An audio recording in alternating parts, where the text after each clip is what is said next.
बिस्मिल्लाहिर्रहमानिर्रहीम अस्सलाम वालेकुम। आज हम एक्सरसाइज 3.2 का क्वेश्चन नंबर 9 स्टार्ट करते हैं।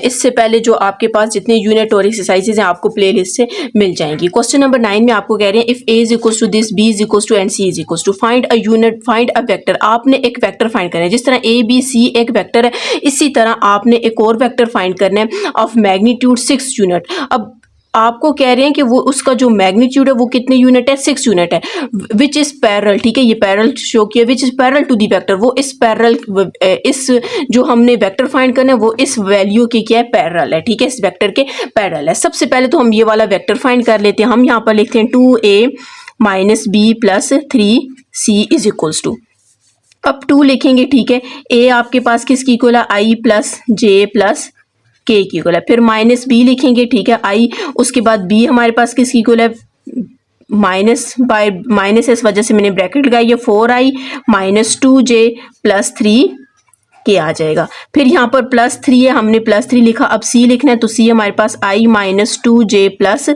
के की इक्वल है। ठीक है, अब मैं इसको अंदर मल्टीप्लाई कर देती हूँ तो 2i प्लस 2j प्लस 2 के आ जाएगा। इसी तरह मैं इसको भी मल्टीप्लाई करती हूँ, 4i minus minus plus 4 2 times 8j minus plus minus, अच्छा मल्टीप्लाई तो करना ही नहीं है, सिर्फ 4i, ये यहाँ पर 2 होगा, सिर्फ माइनस को मल्टीप्लाई कर रहे हैं। ठीक है, और 3k आ जाएगा। इसको मल्टीप्लाई करते हैं तो 3i minus 6j plus 3k आ जाएगा। अब 2i माइनस 4i और 3j कितना हो जाएगा, 4 में से 2 को माइनस करेंगे, माइनस 2i आ जाएगा। जब इसको बल्कि यूं पहले कर लें, 3 और 2 कितना हो जाएगा, 4i, 3 और 2 4 5 में से 4i को माइनस करेंगे तो हमारे पास कितना आ जाएगा, 1i आ जाएगा। 2j कितना हो जाएगा, 4j में से माइनस 6j करेंगे तो माइनस 2j आ जाएगा। 2k और 3k कितना हो जाएगा, 5k, 5 में से 3 को माइनस करेंगे तो हमारे पास कितना आ जाएगा, 2k आ जाएगा। यहाँ पर हमने ये वैल्यू फाइंड कर ली है। अब यहाँ पर ये पूरी वैल्यू इसको मैं लेट कर देती हूँ, इसको मैं किसी एक यूनिट के बोल देती हूँ। हम इसको सी तक तो पहले से था, इसको मैं डी के इक्वल कह देती हूँ। ठीक है, अब मैं इस डी का क्या फाइंड, क्योंकि मैग्नीट्यूड बोलो, अब मैं इस डी का क्या फाइंड करती हूँ, मैग्नीट्यूड फाइंड करती हूँ। ठीक है, तो डी का मैग्नीट्यूड 1 का स्क्वायर आ जाएगा, माइनस 2 का स्क्वायर आ जाएगा और 2 का स्क्वायर आ जाएगा। ठीक है, 1 का स्क्वायर 1, 2 का स्क्वायर 4 और 2 का स्क्वायर 4, तो ये हमारे पास कितना हो जाएगा, 9, और 9 किसकी इक्वल आ जाएगा, 3 की इक्वल आ जाएगा। अब इन्होंने यूनिट वेक्टर का भी बोला हुआ है, तो हम सबसे पहले यूनिट वेक्टर फाइंड करते हैं, फिर उसके बाद जो आपके पास आएगा उसको हम 6 से मल्टीप्लाई करेंगे, उसके मैग्नीट्यूड को 6 से मल्टीप्लाई करेंगे तो आपके पास आंसर आ जाएगा। अब मैं इसका अगर फाइंड करूंगी तो आप लोगों ने यूनिट वेक्टर पढ़ा हुआ है, D divided by D magnitude, ये इसका यूनिट वेक्टर है। डी हम लोगों के पास क्या, 1i प्लस नहीं माइनस 2j प्लस 3k और डिवाइडेड बाय ये किसकी इक्वल आया है, 3 की इक्वल आ गया। अब क्वेश्चन में आपको कह रहे हैं कि जो आपके पास वो वेक्टर है उसका मैग्नीट्यूड आपके पास किसकी इक्वल है, 6 की इक्वल है। आप सिंपल इस वैल्यू को 6 से फाइंड कर दें और उस वेक्टर को किसी और का नेम दे दें तो आपके पास आंसर आ जाएगा। फॉर एग्जाम्पल यहीं पे मैं कर लेती हूँ, उसको मैं ई का नेम दे देती हूँ, एक और वेक्टर जो हमने फाइंड करना है। ठीक है, ये तो मैंने इसी वाले को डी का नेम दिया। अब जो वेक्टर फाइंड करना है, जिसको क्वेश्चन में बोला गया फाइंड दी वेक्टर, उस वेक्टर को जो हमने फाइंड करना है उसको हमने किसका नेम दे देने, ई का। अब वेक्टर है तो आपने इसको यू लिख देना, ऊपर से ई लिख दिया। अब उन्होंने बोला था वो 6 यूनिट जो है वो पैरेलल है इस वैल्यू के, तो जब वो 6 यूनिट है तो हम सिंपल क्या करेंगे, इस पूरी वैल्यू के साथ 6 को मल्टीप्लाई कर देंगे तो हमारे पास आ जाएगा 1i minus 2j plus 3k divided by 3, 3 1 is 3, 3 2 times 6 हो जाएगा, और इस ये जो आपके पास 2 आएगा इसको अंदर मल्टीप्लाई कर देते हैं। ठीक है, मैं यहीं पे इसको अब लिख लेती हूँ, e इज इक्वल्स टू 2 को मल्टीप्लाई करें, 2 1 is 2i माइनस 4j और प्लस 2 को 3 से मल्टीप्लाई करेंगे 6, ये वाला जो 2 आया इसको मैंने मल्टीप्लाई कर दिया, तो यही आपके पास इसका क्या आंसर है। तो आपको यही कहा गया था कि आपने जो वेक्टर फाइंड करना है उसकी यूनिट आपके पास क्या 6 है। पहले तो हमने सारे को सॉल्व किया, सॉल्व करने के बाद 2 के साथ मल्टीप्लाई कर देना है, 6 के साथ मल्टीप्लाई किया तो आपके पास ये क्या आ जाएगा, इसका आंसर आ जाएगा। सॉरी, यहाँ पर 2k था, मैंने 3k लिख दिया, ये 2k है, ये भी 2k है और यहाँ पर फिर 4k आ जाएगा, 2 टाइम्स 4 हो जाएगा, तो 2i minus 4j plus 4k इसका आंसर है। जी, क्वेश्चन नंबर 10 है। क्वेश्चन नंबर 10 में कह रही है find the position vector of a point R which divide the line joining the points whose position vectors are. Position vectors given है in the ratio आपके पास है in the ratio 2:1 internally and externally. अब यहाँ पर आपको कहा गया है कि आपने अब हमने इंटरनली और एक्सटर्नली फाइंड करना है। ठीक है, सबसे पहले तो आपको पोजीशन वेक्टर का पता होना चाहिए। फॉर एग्जांपल ये आपके पास एक्स एक्सिस है, ये वाई एक्सिस है, तो हमेशा इन दोनों के दरमियान अगर या किसी भी एक पॉइंट यहाँ से आपके पास एक लाइन जाए उसको आप क्या कहते हो, पोजीशन वेक्टर। ये आपने फिजिक्स में ही पढ़ा होगा।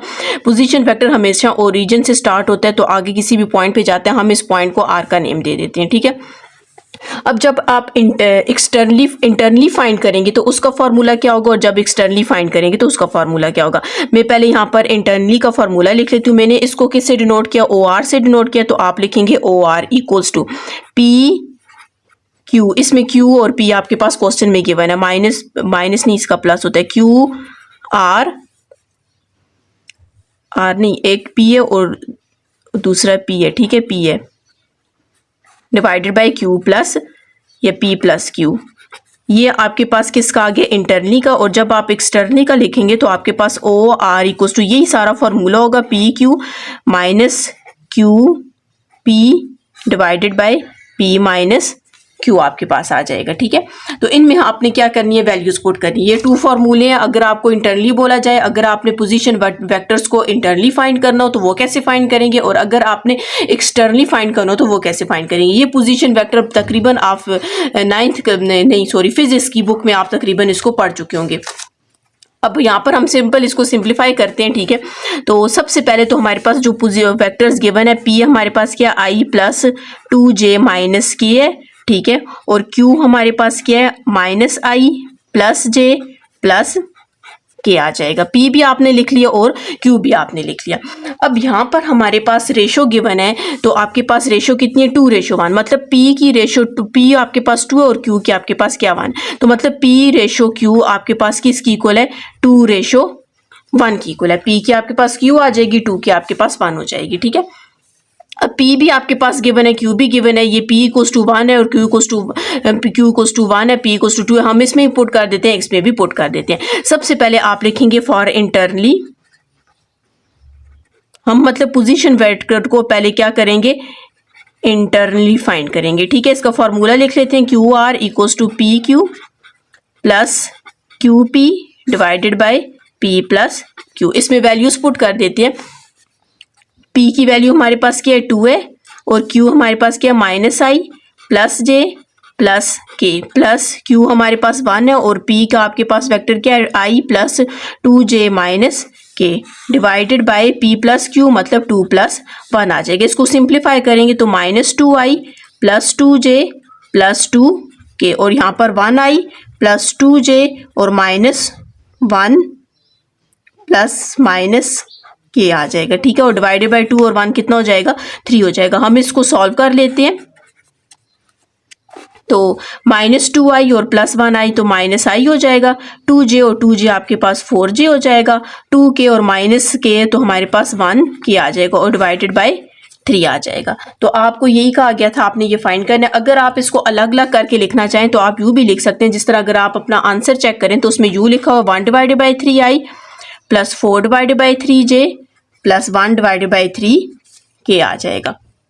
अब हम फाइंड करेंगे फॉर एक्सटर्नली। आप यहाँ पर लिखेंगे फॉर एक्सटर्नली। आपने ये वाला फॉर्मूला लगाना है, O R equals to P Q minus Q P divided by P minus Q.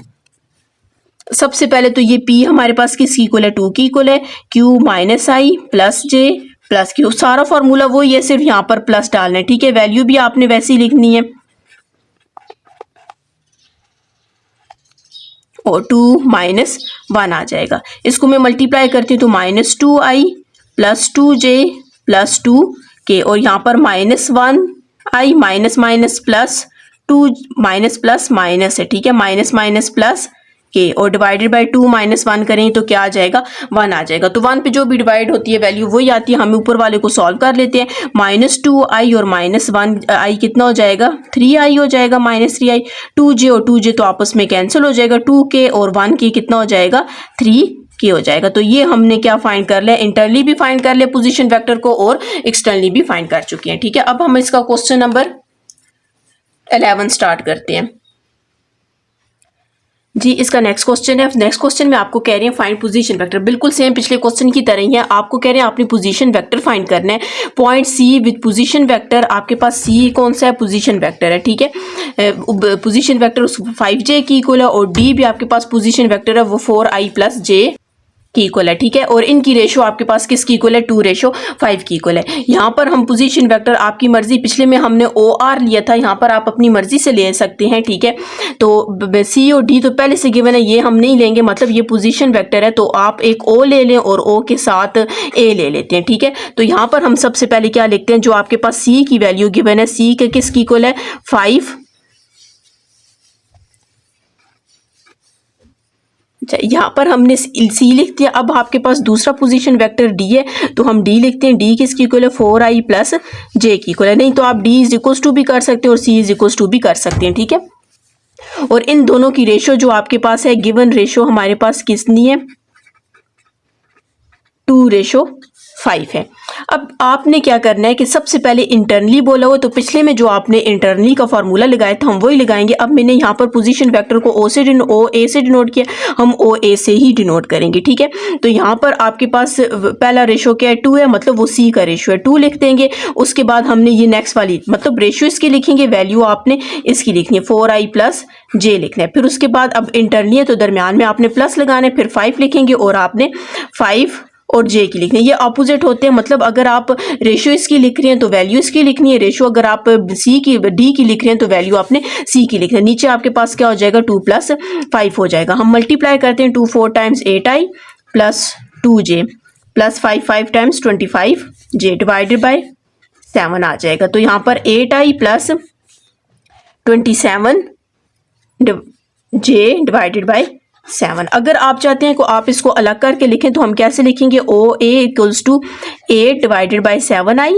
+ 27 divided by 7j आपके पास आंसर आ जाएगा। ठीक है, इसी का अब नेक्स्ट पार्ट है। नेक्स्ट पार्ट में भी आपको यही बोल रहे हैं, लेकिन उसमें सिर्फ आपके पास यहाँ पर इंटरनली है और नेक्स्ट वाले में हमने क्या करना है, एक्सटर्नली फाइंड करना है जी। नेक्स्ट क्वेश्चन चले, मैं अब नहीं लिख रही, आप बुक से ही देख लें। Point E with the position vector, E हमारे पास किसकी इक्वल है, 2i - 3j की इक्वल है। एंड एफ एफ किसकी इक्वल है, 3i + 2j की इक्वल है। इन द रेशो, और इनकी जो रेशो गिवन है वो हमारे पास क्या, 4:3 है। अब क्वेश्चन में आपको बोल रहे हैं आपने इसको एक्सटर्नली फाइंड करना है, तो एक्सटर्नली आपके पास जो फार्मूला है वो हमारे पास यही फार्मूला था, दरमियान में माइनस लग जाता है, और इसका भी पोजीशन वेक्टर में OA ही ले लेती हूँ। ठीक है, तो OA = पहले सबसे हम क्या लिखेंगे, 4 लिखेंगे, और 4 के साथ आपने ये f वाला लिखना है, 3i + 2j लिखेंगे, दरमियान में माइनस होता है। फिर हम 3 लिखेंगे और 3 के साथ आपने e का लिखना है। ठीक है, 2i - 3j। अब इसका ये होता है ना, e का जो आपके पास रेशियो है वो 4 है। ठीक है, और जो f की आपके पास रेशियो वो हमारे पास क्या है, 3 है। ठीक है, तो हम क्या करते हैं, 4 को f के साथ लिखेंगे, 3 को इसके साथ, और नीचे हम लिख लेंगे 4 - 3 लिख देंगे।